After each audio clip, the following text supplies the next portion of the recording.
Mga kwento ni Felmo.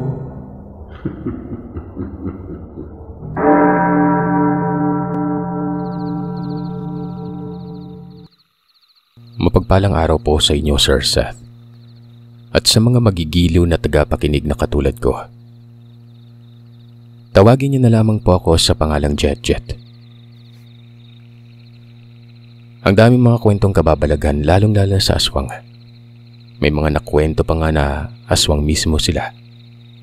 May iba't ibang konsepto, laman ng kwento, mga nakakabaliw na twist at syempre, may mga aral din.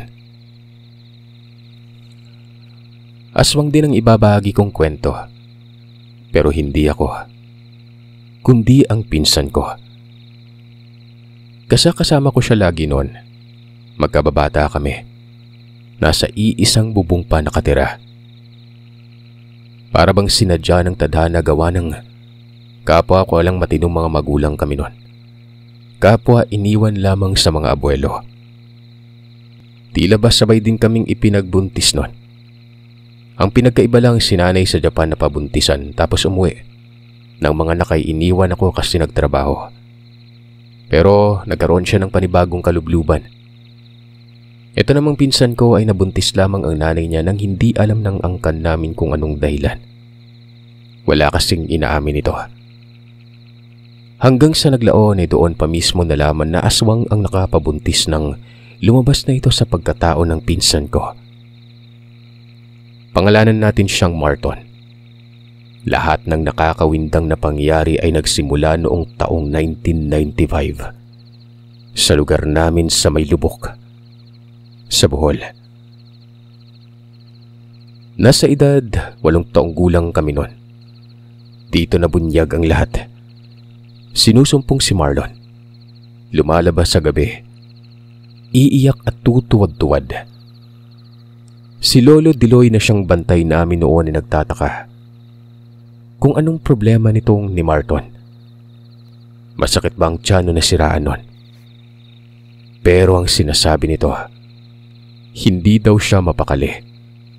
Gustong-gusto niyang makita ang buwan. Naipasuri ito sa albularyo at yun na nga. Aswang daw. Hindi pa naniniwala kaagad si Lolo. Hanggang sa umakyat na ito ng puno ng niyog nang wala man lamang kahirap-hirap. Parang impakto at partida. Gabi pa yon. Gulantang na gulantang kami noon pero itong mga pangyayaring ito ay nasa loob lamang ng pamilya namin. Ang tanging nakakaalam lamang nito, ang albularyo. Takot na takot ako noon pero hindi naman siya nanakit. Hindi din nagaan yung aswang. May kakaiba lang talaga sa abilidad niya. Inaatangan nito lagi ng albularyo. Pangalanan natin yung manggagamot na ito na si Manang Ising. Ginagabayan din. Basta lahat ng mga tama na dapat gawin, isinasalansan sa isip ng pinsan ko. Hanggang sa lumaki kami, nag-aral. Nakakubli pa rin ang pagkatao niya. Minsan nga nakakalimutan na lamang namin yun eh. Nasanay na ako. Napakakulit kasi nitong si Marton. Parehas kaming makulit kaya sumasakit ang ulo ng mga abuelo namin. Hindi madalas pinapagala si Marton at syempre, damay na rin ako noon. Hanggang sa nagbinata kami. May mga desisyon na kami sa buhay. Pero nakadepende pa rin kami sa mga payo ng aming abuelo. Dito, Sir Seth, yung inaakala kong tao lamang talaga ang postura ng pagiging aswang ng pinsan ko. Nagkamali ako. Napakapangit na nilalang pala nito. Tandang-tanda ko noon na galing kami sa uma. Pag-uuma kasi ang isa sa ikinabubuhay namin. Pero doon sa hayupan talaga kumikita ng malaki. May mga baboy, mga manok, may mga kambing. Meron ding sideline si Lola. Pagtitinda na makakain sa eskwelahan tuwing recess. Subali ayun na nga. Habang papauwi noon ay may sinabi sa akin si Marton. Ayon dito ay may lumapit daw sa kanya tapos may ibinigay. Ipinakita niya ito sa akin. Garapang kulay itim. Tinanong ko siya kung ano yon. Sabi niya, lana daw na pagpapalabas umano ng anyong aswang sa kanyang katawan. Yung lumapit sa akin isang lalaki. Hindi ko kilala basta naramdaman kong aswang siya. Pwede daw akong gumawa ng lana. Gamitin ko daw ito kasi nga nasa edad na ako Nasa tamang edad na. Magigising daw yung pagiging aswang ko kapag pinahid ko to sa katawan. Ganap na daw yung edad ko. May sinabi sa akin ng mga babala. Basta ang daming mga kinakailangang sundin. Hindi ko naman alam kung anong gagawin dito. Sandali nga. Ang dami mong sinabi. Aswang yun? Saan ba siya nagpakita? Doon lang sa eskwelahan. Alam mo, insan, bukod sa ramdam kong aswang siya, tatay ko ata yun Magkahawig kami. Kung ganun, pangit pala ng taong yun, pinsan, no? Magseryoso ka. Puro ka na lang pamimiray. Hindi na ako bumabanat sa'yo, Pero totoo yung sinasabi ko. Susubukan ko ito mamayang gabi. Napasimangot ang mukha ko noon. Ang lalim ng iniisip ko pero pati ako na-curious na rin Gusto kong malaman kung totoo nga bang sinasabi niya. Hindi na ako kumibo. Pagkarating sa bahay, si Lolo lamang ang naroroon. Si Lola ay nagtungo sa May Carmen. Pinuntahan niya umano ang tiyo namin ni Marton na nagkasakit. Inoobserbahan ko lang si Marton. Nakikita ko sa kinikilos niya na animoy masigla at masaya ito. Panay ngiti tapos kinikindatan pa ako. 2 palapag ang bahay namin. Sakto sa laki. Karaniwang tirahang pangprobinsya. Nasa itaas sa mga silid namin. 2 ang silid doon at tag-iisa kami ni Marton. Sa ibaba ay merong isang silid. Kila Lolo at Lola.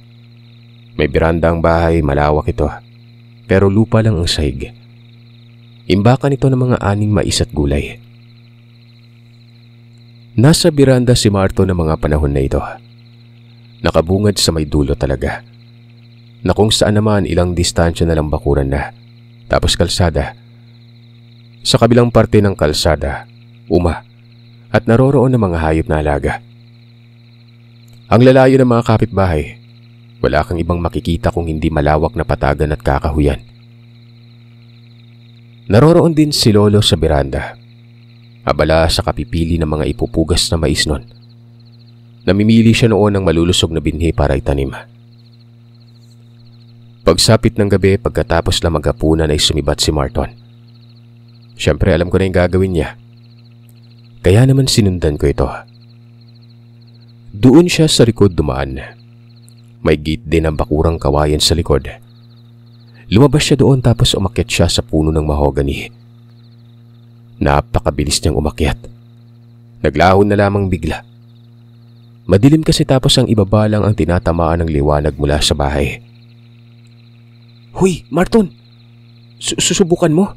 Manonood ako Pero bumaba ka dyan. Tawag ko. Pero hindi siya tumugon. Hanggang sa ganun na lamang ang pagtataka ko kasi nga umalingasaw doon ang napakabahong amoy.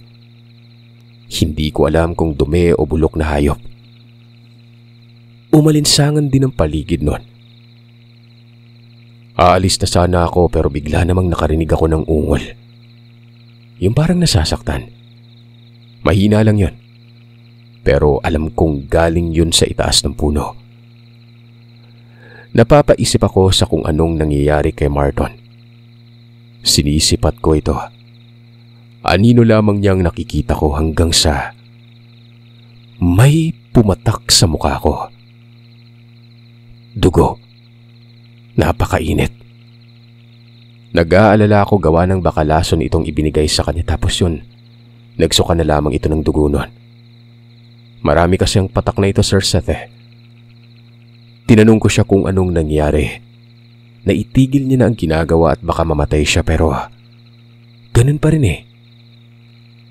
Hindi ito nagsasalita. Si Lolo ay walang kaalam-alam gawa ng matapos kumain ay bumalik ito sa beranda at ipinagpatuloy ang trabaho niya. Gusto ko nang puntahan si Lolo. Labis akong nag-aalala. Hanggang sa iba na ang narinig ko noon. Yung mahinang ungol ay para bang angil na ito. Napapamura ako.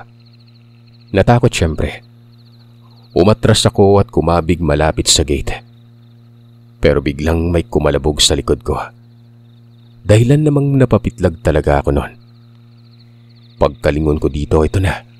Ito na ang sinasabi kong napakapangit na mukha na para bang hihimatayin ako noon.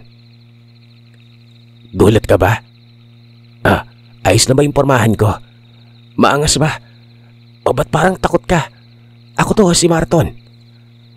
Walang hiya ka. Ikaw lang pala yan. Naging halimaw ka nga ano. Pero masaya ka na ganyan. Teka sandali. Huwag kang lalapit. Sisigaw ako. Baho mo pala, pinsan. Takot siya, oh. Natatakot. Nakakatakot ba ako? Aswang na no? Takot na takot ako pero naglaho din yung kagad. Kumaga, kahit nagbago yung mukha niya, si Marton pa rin siya. Ganoon pa rin siya kung magsalita. Gaya ng sinasabi ko makulit. Kahit pagasgas ang boses pero nawala ang pangamba ko nun. Pumorma-porma pa ito tapos pinapakita ang biceps niya. Macho daw siya. Tuwang-tuwa ang loko. Abi mantakin yung ikinasiya niya ang maging ganon, Sir Seth. Huwag mong ipaalam kay Lolo Tsaka yung albularyo. Huwag mong sabihin sa kanya na nakapag-anyong aswang na ako. Ang sungit pa naman nun. Mukha pa lang pangit na yung ugali Parang si Lolo at Lola. Kaya may galit sa kanila Ano na? Ayos na ba? Hindi ba masagwa? Sigurado ka ba, pinsan? Kung sa bagay hindi pa nakikita yung sarili mo. Nagugutom ka ba? Nauuhaw ka sa dugo? Yun kasi naririnig ko kapag naging ganap na aswang na Nagugutom ako. Ikaw kaya yung kainin ko? Patay ka sa akin ngayon. Sige ka. Sisigaw ako. Yari ka talaga kay Lolo. Biro lang. Tara, alis tayo. Susubukan ko lang tong katawan na to. Parang ang lakas ko Mabilis akong tumanggi. Kako bahala siya. Huwag niya akong isasama. Umalis nga ito. Ang bilis, Sir Seth. Ang taas ng lundag at naglaho kaagad. Kaagad din naman akong bumalik sa bahay. Sinisipat ko si Lolo. Wala itong alam. Pasipul-sipul pa ito sa beranda. Madaling araw ko nang napansing umuwi si Marton. Araw ng linggo yon tsaka paparating na noon ng Pasko. Narinig ko na lamang na kumalampag ang bintana doon sa silid niya. Pinuntahan ko. Nasaan yung tao tapos pawis na pawis. Sobrang init umano ng kanyang pakiramdam pero hindi naman umano masakit ang kanyang katawan. Kanina ay masakit noong nagpapalit daw siya ng anyo maging sa pagbabalik ng normal pero nawala naman daw ito kaagad. Saan ka galing? Inantay kita Kinabahan ako sa'yo. Paano kung may nangyari sa'yo? Doon lang sa kabilang lungsod. Nakarating ako sa may barangay na may piyesta. May disco. Nanood lang ako. Ang daming tao, daming babae. Mabuti at walang nakakita sa'yo, insan. Kapansin-pansin pa naman yung amoy mo. Ayon naman kay Marton. Nasa itaas lamang siya ng napakalaking puno ng mangga. Wala namang nakakapansin sa kanya pero may narinig siyang reklamo. Bumaho nga daw. Sabi ko ay huwag niya nang ulitin yon. Ngumisi lamang itong si Marton. Aliw na aliw ito sa kanyang sarili. Maraming araw ang lumipas, Sir Seth. Ganon at ganon ang ginagawa niya. Sakto pa talagang may buwan. Sinisit ako ito gawa ng hindi ko na halos makita. Nawawala na lamang ito. Hindi nga nagpapaalam sa akin Kaya nanibago talaga ako noon. Hindi ako sanay na palagi itong wala.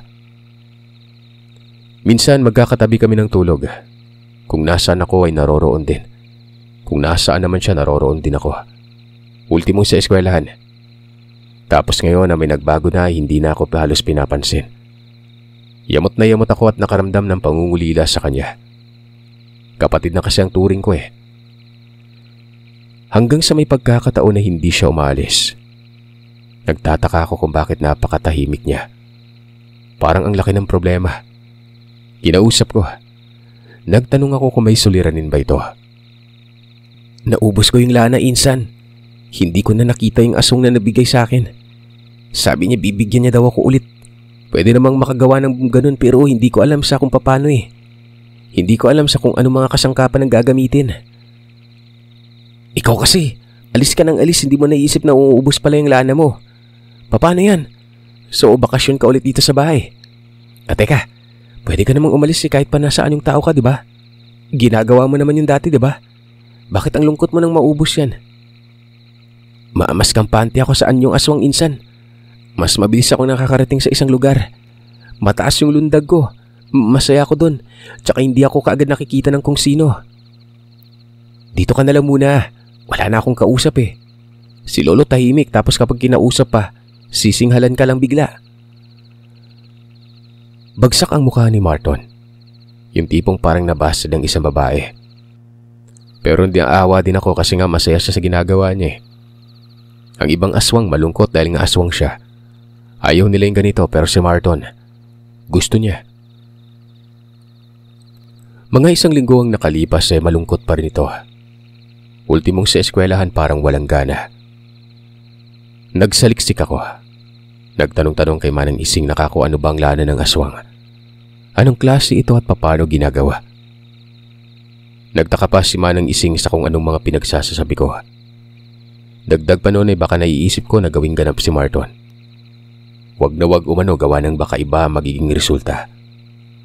Baka masamang aswang. Medyo lumakas ang kuryosidad ko dahil nga alam pala ni Manang Ising ang pagiging ganap gamit ng lana.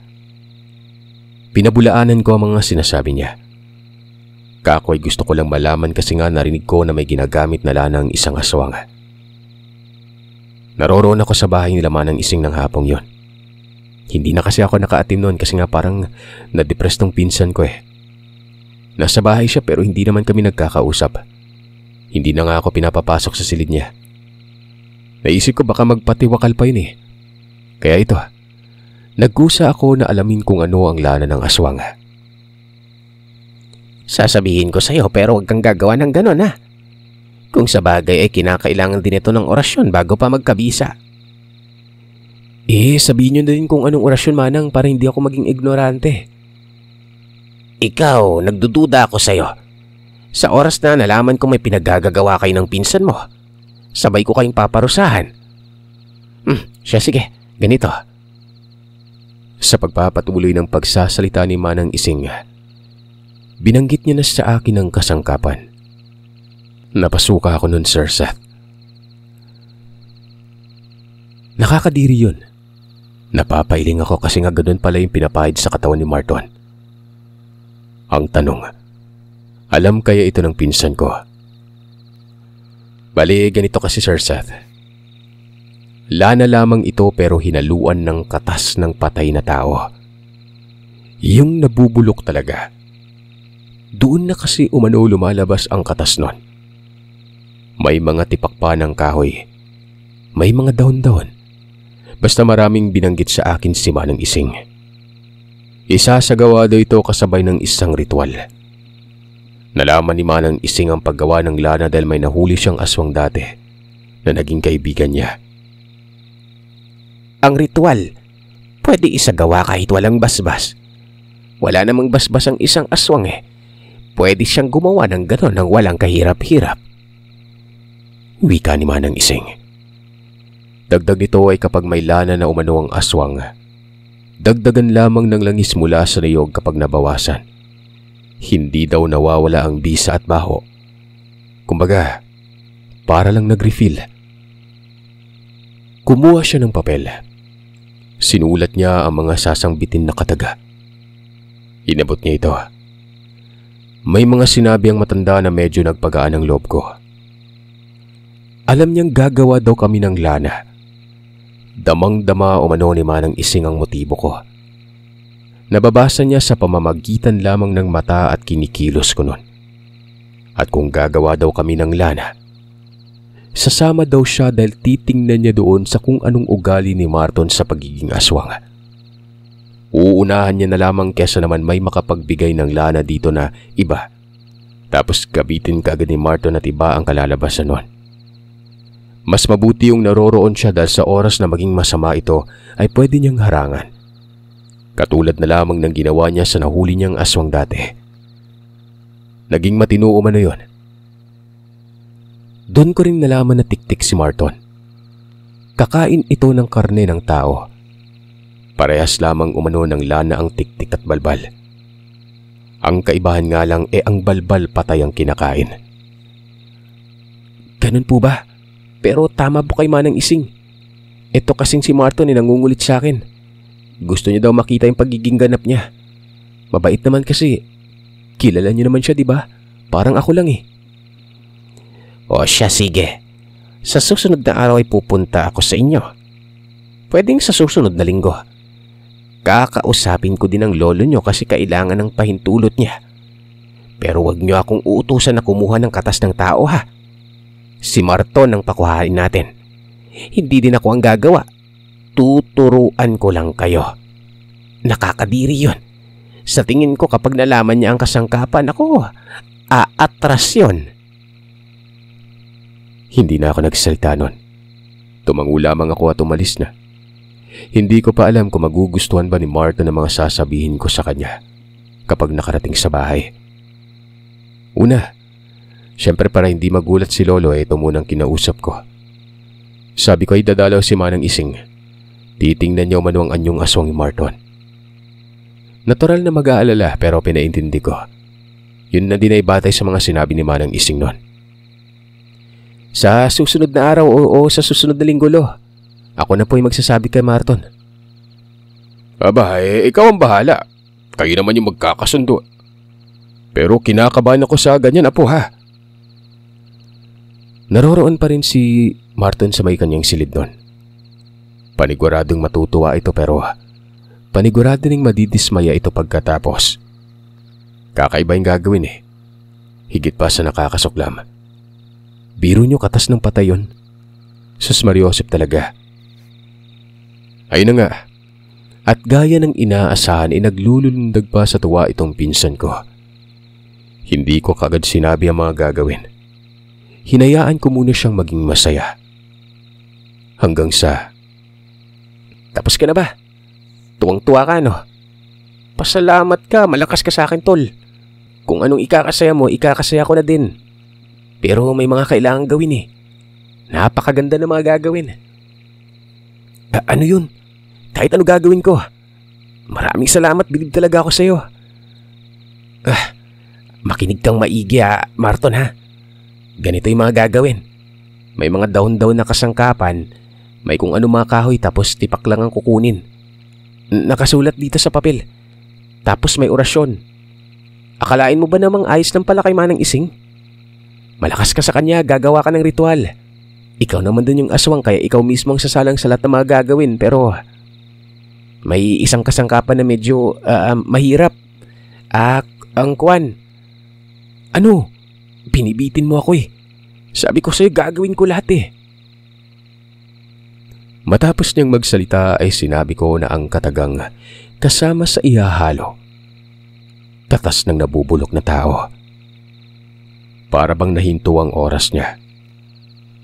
Tipong hindi ito huminga. Hindi kumurap. Hindi gumagalaw. Ang mga mata, ilang mga sandali lang ay gumigilid na para bang nag-aalinlangan. Napansin ko pa na napalunok ng laway. Hanggang sa naupo ito sa katre na animoy, hindi napapakali. May ganun? Weh, baka naman biro lang yan ha. Ikaw, loko-loko ka pa naman, magseryoso ka. Kung ayaw mo maniwala, diwag. Basta kasama ang katas ng patay. Ang tanong doon, kaya mo ba yun? At saan ka kukuha ng ganun, Aber? Walang hiyang yan. Yung pinapahid ko pala sa katawan ko, mabaho. May ganun pala yun. Parang ayoko na tuloy. Mas maganda kung ayaw mo. Nang sa ganun, magpuyo kang malinawan dito sa bahay. Wala namang ibang paraan eh. Tik-tik ka daw. Tapos yung lana, ginagamit din ng balbal yun. Di ba mabaho din yun, yung balbal? Sobrang baho niyan, tol. Mas mabaho sa akin. Sayang naman, no. Ikaw ba, ano ba sa palagay mo? Ayos lang? Tinatanong mo ako ng ganyan, Marton. Anong sa palagay ko ba? Kung ako na malamang, ayaw ko, no. Ano na? Teka, hindi ka nang umingiti, oh. Yung walang mapaglagyang saya mo kanina, mukhang binartolina ka na. Napakalungkot ni Marton.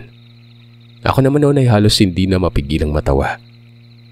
Pero alam niyo, sinabi nitong gagawin niya umano dahil malakas siya sa onyong aswang. Tutulungan ko daw siya. Kako, ayoko. Nakakadiri. Tulungan mo ako, tol. Para sa atin to eh. Proteksyon ako dito. Walang magiging problema kapag meron akong ganun eh. Tsaka, tutulungan din kita kapag ikaw naman yung nangangailangan.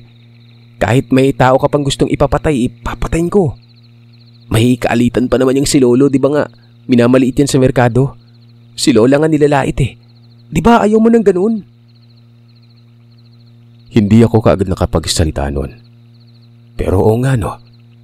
May silbi si Marton sa aswang na katauhan. Malay ko ba kung balang araw may mabigat akong problema, hindi makakalapit ako sa kanya. Kaya naman, sige na nga, sasamahan kita. Pero ikaw yung kakalaykay sa pataya. Saan ba tayo kukuha nun? Ay naman kay Marton. Marami daw. Sa sementeryo sa bayan. Siya na umanong bahala nun. Basta isasama niya ako para naman lumakas ang loob niya. Ako daw kasi ang nagpapalakas ng loob niya. Inuto pa ako. Sinabi kong bukas ng hapon. Sa susunod na araw pa naman si Manang Ising. Baka nga sa linggo pa yun kasi nga linggo lang naman ang bakante nun. Nagkasundo kami. Si Lolo ay halatang nakikiramdam lamang nun. Habang si Lola ay hindi pa rin dumarating. Na siya namang pabor dahil kung masungit si Lolo. Lalong-lalo na si Lola. Kaya nga may mga taong galit sa mga ito. Pero para sa amin, huwaran na yung mga abuelo namin. Kinabukasan ng hapon ay nangyari na ang dapat mangyari. Nagtungo kami ng bayan. Mas malawak at marami ang nakalibing sa sementeryo doon. Ang bayan sa amin ito ng Tagbilaran. Bumiyahe kami. Alam ng Lolo pero hindi niya alam kung anong gagawin namin. Medyo ayos lang din kasi partikular sa eskwela kasi nga gaya ng sinabi ko. Paparating na noon yung Pasko eh. Wala nang ganong pinakakaabalahan kaya lumiban kami ng sabay. Pero isang araw lang dapat. Nang makarating sa sementeryo ay hindi kami nahirapan sa paghahanap ng mga nabubulok ng labi. Malakas ang pang-amoy nitong si Marton. Katunayan, pagkasalta nga namin dun kaagad niyang sinabi na meron na. Sakto daw, hindi mahirap kagkagin. Puntod yun pero tabo ng estilo. Hindi yung kahon na sementado. Lupa lang kumbaga. Nilagyan ng semento sa ibabaw. Ito naman yung kinabitan ng lapida at krus na kahoy. Pasipat-sipat ako. Walang tao. Sabi ni Marton ay mamaya umanong takip silim. Pagsapit ng takip silim, si Marton ang kumubkob. Napapailing na lamang ako gawa ng kahoy lang at kamay ang ginamit niya. Napakabilis niyang kumubkob na parabang aso. Kasya sa butas ang kanyang katawan. Ang kinagandahan ay hindi gaanong kalalim yon. Nung nasa bewang niya na ang nakalubog sa lupa, sinabi na noon na nakakapa niya na ang kabaong. Umalingasaw ang amoy na hindi ko maatim. Lalo na noong bakasin niya ang kabaong. Madilim na sa mga puntong ito. Inilawan ko siya gamit ng flashlight. Maya-maya naririnig ko na yung tila ba tunog putik. Nung umahon na siya, ganoon na lamang ang pagsusok ako kasi may hawak siyang bahagi ng katawan. At kung hindi ako nagkakamali, sa parteng tiyan pa ito na may bulok na bituka. Tumutulo sa lupa ang katas ng tao. Lumayo ako. Siya na lamang noon ang kumuha sa katas. Marami yung nakuha niya. Mga halos kalahating bote atay ng tanduay. Napakabaho, Sir Sat. Isinaoli niya naman yung parte ng labi tapos siya na yung nagtabon doon. Sinabi ko sa kanyang hindi ako sasabay sa sasakyan kung nasa ganong estado siya. Nagkabulunggot ang mukha niya, napakadungis. Hindi ako lumalapit. May malapit na ilog doon, naligo siya doon. Inaantay ko lang sa may kalsada. Maya-may dumating tapos basang-basa. Wala nang amoy pero nakakadiri pa rin. Nakalagay na yung bote sa may supot. Bali binalot niya ito ng tawil niya. May mga pagkakataong naaamoy kong singaw nun. Naduduwal ako. Nagtanong ako sa kanya sa kung may masama ba sa katawan niya. Gawa ng namumutla ito na para bang mahihimatay. Yung labi nangingitim. Hindi ko din kinaya insan eh. Suka ko ng suka sa ilalim. Hindi mo lang napansin. Kaya nga nabasa yung mukha ko eh. Suka ko yung iba dun. Sapat na siguro to, no? Malay ko kung sapat na ba yan. Ikaw naman yung gagamit eh, pero tipirin mo.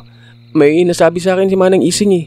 Kapag may lana na daw ng aswang eh, ang kailangan lang gawin, dagdagan lang ng langis ng niyog kapag nabawasan. Hindi daw mawawala yung bisa, tapos naroroon pa rin yung amoy. Bawi insan. Ganun ba? Wala namang kang sinabi yung nagbigay sa akin ng lana. Nga pala, kapag may lana na ako ng aswang, subukan mo kayo magpahid, baka lumakas ka. Baliw, wag mo akong dami-dami dyan ah. Kapag napagkatuan mo ako, lalagyan ko talaga ng sili ang lana mo. Nang makarating kami sa bahay, gabing-gabi na. Pasado 11:00. Naroroon si Manang Ising. Nagtaka kaming dalawa ni Marton. Pinuntahan pala ito ni Lolo. Nakatiktik si Lolo sa mga kinikilos naming kakaiba nung hindi pa kami umaalis. Nagdududa si Lolo na baka hindi daw kami kumonsulta noon kay Manang Ising. Baka nagsisinungaling daw ako na dadalaw ang albularyo. Kaya pinuntahan niya at kanina pa daw itong hapon naroroon. Ang totoo, Diloy, ang pinuntahan nila ay isa sa mga kasangkapan. Pero hindi ko nasasabihin sa'yo kung ano yon. Dala niyo na ba mga bata? Opo, ito po Manang Ising, itong nasa sisidlan. Tugon ni Marton.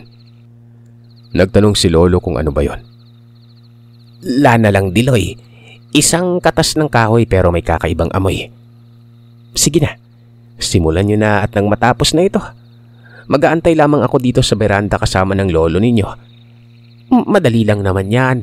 Nakapaghanda na ba kayo ng lana ng niyog? Kasama yun sa kasangkapan. Ito pa lang po yung nakuha namin eh. Yung iba po wala pa. Ay siya, bukas na lang o hindi kaya sa linggo. Sige, alis na muna ako eh. Huwag niyong sisimulan yung paggawa ng lana nang wala ako ha. Kinabukasan na ito ng mga ibang sangkap ang hinanap namin. Madali lang naman matagpuan kasi nga mga karaniwang damo lang. Pero hindi ko na babanggitin dito kasi baka may gumawa pa eh. Kahit papaano ay may ilan sa mga sangkap na hindi ko isisiwalat. Alam niyo kung bakit? Delikado. Malay nyo, may mga marurunong sa Latin tapos gumana. Ayon kay Manang Ising, nakapagbibigay ito ng lakas ng katawan ng tao. Mabisang sa bulag din at hindi ka agad makikita. Pwedeng magamit sa kasamaan ito. Nagkudkod na rin kami ng niyog at niluto ang gata para maging lana. Halos mapuno yung botelya ng ihalo na. Hindi dumating si Manang Ising pagsapit ng gabi. Balilinggo ng hapon ito dumalaw. Wala pa rin si Lola. Tapos si Lolo ng mga sandaling ito ay abala sa kanyang uma. Sabi ni Manang Ising ay kumpleto na ba daw? Wika ko naman ay mukhang kumpleto na. Siyang sumuri. Naroroon sa silid ni Marto ng lahat. Hinalo na namin yung lana ng niyog nun. Tumatango ang matanda ng masilayang nakalatag sa sahig na ang lahat ng kasangkapan. Sobra-sobra pa daw yon. Sinabi niya lang sa kung paano paghaluin gamit ang mga dahon na nakuha.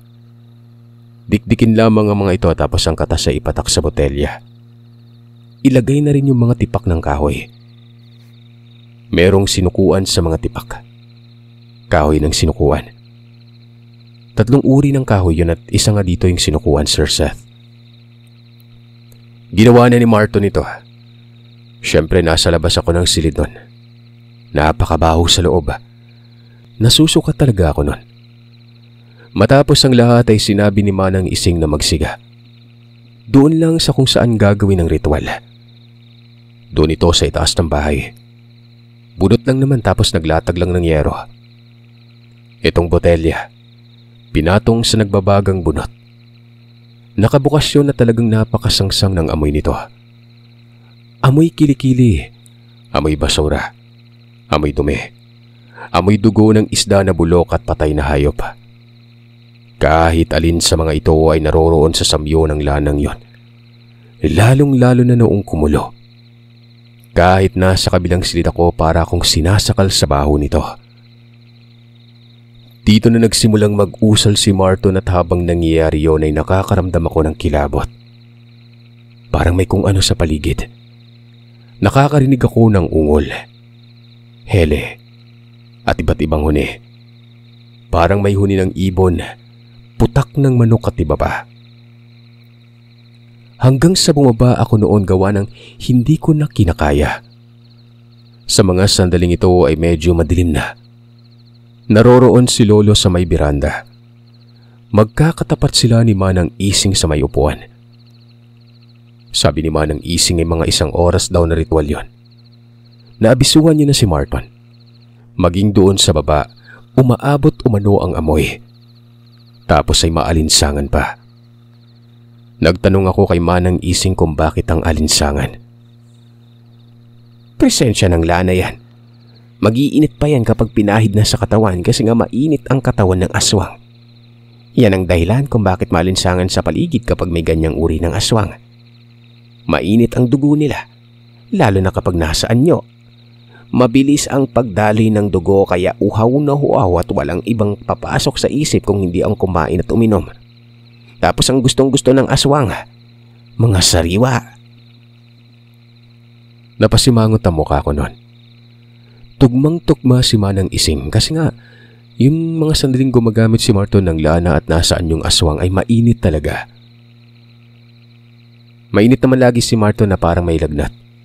Umuusok nga ito kapag naliligo pero kapag nasaan yung aswang mas lumalala pa. Hanggang sa tuluyan lang nagdilim pero hindi pa tapos si Marton. Nawindang kami noon ang sabihin ni Manang Ising na, "Pasok dali! Pasok na! Diloy! Dalian mo!" Nataranta kami. Pagkapasok sa loob ay isinara kaagad ang pintuan noon maging ang mga bintana. Ultimong sa itaas ng bahay. Isinara din yon. Ako ay yung nagsara sa itaas. Si Marton ay nanginginig ang katawan at pawisan habang nag-uusal. Nakapikit ang kanyang mga mata. Nakabudasit yun sa higaan niya. "Ano bang nangyari, Ising? Walang hiya, nakakapagod naman. Ano ba't parang takot na takot ka?" "Naririnig niyo ba ang naririnig ko? Naririyan siya sa labas. Sila. Hindi ko inaasaan to. May mga aswang sa labas. Natawag ito ni Marton. Mali siguro ang mga sinulat kong dasal. Para magalit ang nasa labas eh. Pero huwag kayo mag-alala. Walang makakapasok na aswang dito sa loob ng bahay hanggat naririto ako." Napatulala talaga ako noon. Mabilis na gumapang ang kilabot sa katawan ko. Mas natakot ako lalo.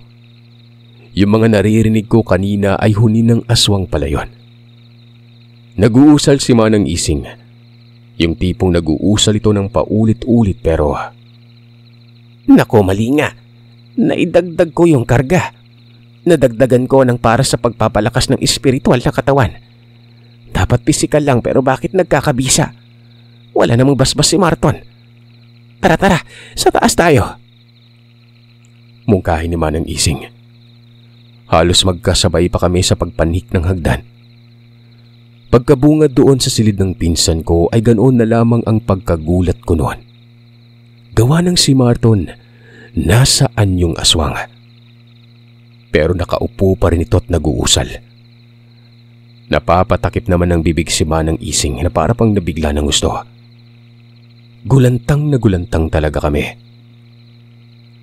"Nakakapag-anyong aswang siya kahit walang pahid na lana. Paano nangyari ito? Hindi pa naman tapos ang ritual. Marton, Dong, Dong. Po, ang ingay nyo naman po. Hindi pa ako tapos. Tugon ni Marton. Tumayo ito at tumitig sa amin na para bang takang-taka. Hanggang sa mabaling ang paningin niya doon sa salamin sa aparador.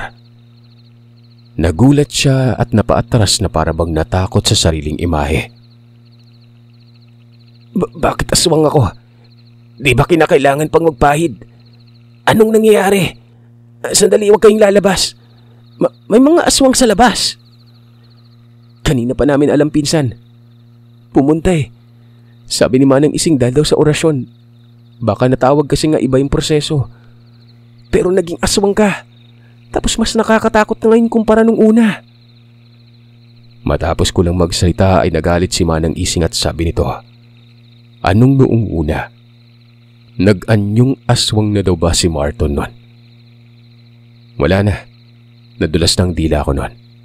Hindi na pwedeng magsinungaling kasi nga seryoso kong nasabi yun eh. Inamin ko na lang talaga. Sabi ko ay may nakapagbigay ng lanas sa kanya. Ginamit niya kaya naging aswang. Pero naubos nga kasi hindi nagtitipid eh. Nalungkot dahil hindi pa niya alam sa kung paano gumawa ng lana. Ito ang dahilan kung bakit nagtatanong ako kay Manang Ising sa kung paano gawin ang lanang yon. Ang sarap niyo talagang pag-umpuging dalawa. Ano bang sabi ko dati? Kapag may hindi pang karaniwan ay isang gunin niyo kaagad sa akin. Nang maagapan. Dahil nga alam ng mga aswang na hinana sa labas na walang pahid si Marton at nasaan yung aswang. Gusto nilang malaman siguro ang proseso. Nako, hindi to sinadya.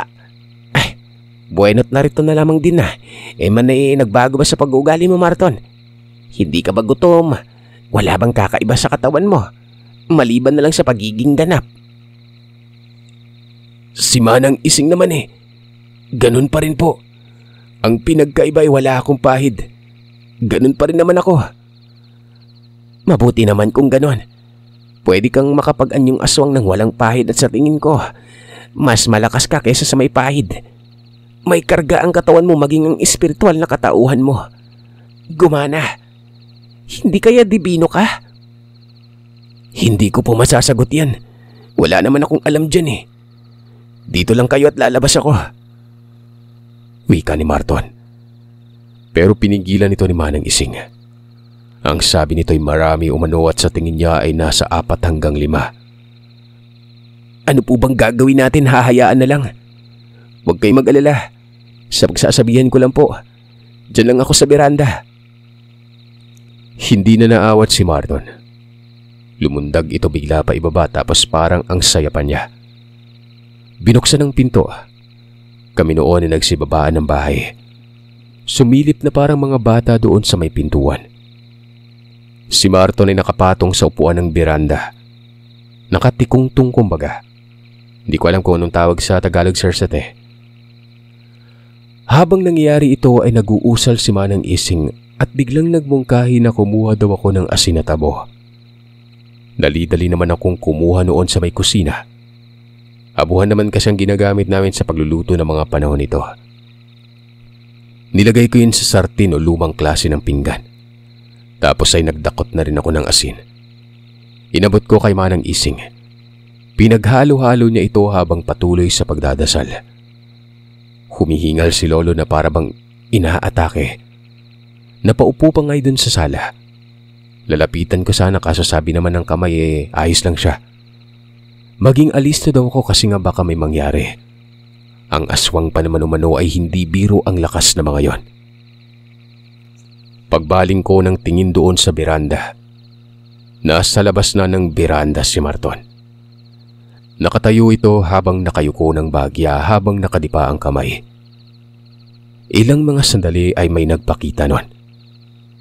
Hindi ko alam sa kung paano nangyari pero anino lang yun eh. Tapos naging hugis tao na medyo may edad na. Lalaki, nakabahag lang yun at nanglilimahid sa langis. Napakabaho at sobrang alinsangan. Nawala na yung kanina kay Marton. Pero ngayon ay bumalik ulit. Alam kong galing ito sa lalaki. Nasaan yung tao nga lang. Ikaw lang pala. ikaw yung nagbigay sa akin ng lana, di ba? Tatay ba kita? Tanong ni Marton. Sumabat itong lalaki. Hindi. Matagal na umanong patay ang ama ni Marton. Matagal na nilang pinatay kasi nga isang taksil. Kapatid daw siya ng tatay ni Marton. Pero sa oras na may traidor ay walang kapatiran. Nakita kong nagtikom ang kamao ni Marton. Narinig ko din ang kakaibang hangos nito na parabang susunggab nun. Hanggang sa sinabuyan ni Manang Ising ng asin at abo yung tao. Umatungal yon. Naganyong aswang. Napakabilis. Lalapit sana sa amin pero hinarangan ito ni Marcon. Sinakal at tinulak sa dingding. Malakas ka. Nakakabilib. Walang pahid ng lana. Ito din yung sadya namin kasi nga ang paggamit ng ibang pamamaraan ay isang pagtataksil. Sinabi ko sa iyo na lalapit na lang ako kapag naubos na yung lana mo, di ba?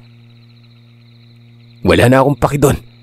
Ang paki ko ngayon, masamang aswang ka pala. Pinatay mo yung tatay ko. Matapos lang makapagsalita nito ay biglang may nagpakitang dalawang aswang. Sabay tugaran. Malapit sa may bakuran. May lumitaw din sa bandang likuran ni Marton. Sinunggaban ng pinsan ko pero nakahanda na pala ito. Nagkaroon ng pagbubuno. Kitang-kita ko ito pero pinasara ni Manang Ising ang pintuan dahil yung dalawang aswang ay parang kami umano ang punteriya. Hindi ko na nasabaybayan ang mga sumunod na nangyari. Pero nakakarinig ako ng kalabugan, nakakapangilabot na angil. Siguro kung may malapit lang kaming kapitbahay, yari talaga. Sabi ni Manang Ising ay matigas daw ang ulo ni Marton. Baka mapano pa ito. Pero wala siyang magagawa dahil hindi pwedeng lumabas na bahay nun. Maya-maya ay biglang tumahimik ang paligid. Pagkatapos ay may kumatok sa may pintuan. Boses ito ni Marton. Buksan daw. Wala na saan yung aswang ang boses nito. Tao na. Hindi pinabuksan ni Aling Ising hanggang sa sinabi noon na siya talaga yon. Tulungan daw siya kasi nga napatay niya ang dalawang aswang na ito. Samantalang yung dalawa pa, sumibat daw yon. Sinilip ni Manang Ising sa bintana tapos nakita kong dali-daling binuksan ang pintuan nun. Bumungad ang pinsan ko na may maraming dugo. Nakangisi na parabang wala lang. At ang sabi ay ligtas na raw kami. Mas malakas ako ngayon, Manang Ising. Parang mga bata yung mga aswang na yun. Naririyan ang dalawa sa gilid. Paano ba yan iligpit? Lumabas ng tuluyan si Manang Ising tapos pagkabalik ay sinabing may dalawang nakasandal sa dingding at wala ng buhay. Natataranta si Lolo.